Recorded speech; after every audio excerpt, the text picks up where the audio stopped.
21h25, 5 minutes avant l'heure officielle. Willy a commencé à toucher sa gorge. Il cherchait de l'air. Son visage, si confiant quelques minutes plus tôt, est devenu gris. Il me regardait avec confusion. Il pensait faire une allergie. Moi, je regardais l'horloge. J'attendais. Le poison qu'il avait choisi pour moi était foudroyant. Il n'avait pas lésiné sur la dose. 21h30, pile à l'heure. Sa fourchette est tombée. Cling. Le bruit a résonné comme un coup de feu dans le silence.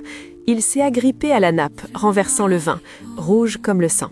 Ses yeux se sont revulsés. Il suffoquait. Il me fixait. Il comprenait enfin. La panique a explosé dans la salle.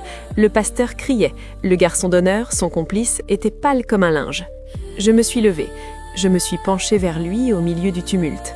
Je voulais qu'il entende ma voix une dernière fois. Je lui ai chuchoté. « Je te vois depuis le début, Willy. J'ai vu le programme de mes obsèques dans ton coffre.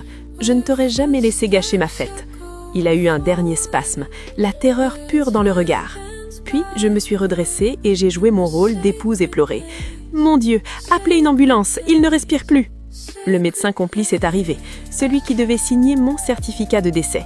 Il a tâté le pouls de Willy, rien. Il m'a regardé, j'ai soutenu son regard. Il a compris. Il a dû constater la mort de son propre partenaire, avec le diagnostic qu'ils avaient inventé ensemble. Arrêt cardiaque. 21h30. Le lendemain, à la lumière du jour, j'ai ressorti les affiches du carton. J'ai pris un marqueur noir à l'encre épaisse et définitive, j'ai rayé Madame Lydie Atangana, et juste au-dessus, j'ai écrit Monsieur Willy Atangana. Le colis est retourné à l'expéditeur. Facture acquittée. Suis-je une meurtrière ? Non, je suis une PDG qui a défendu son entreprise. Il y a eu un mort ce soir-là, mais ce n'était pas moi.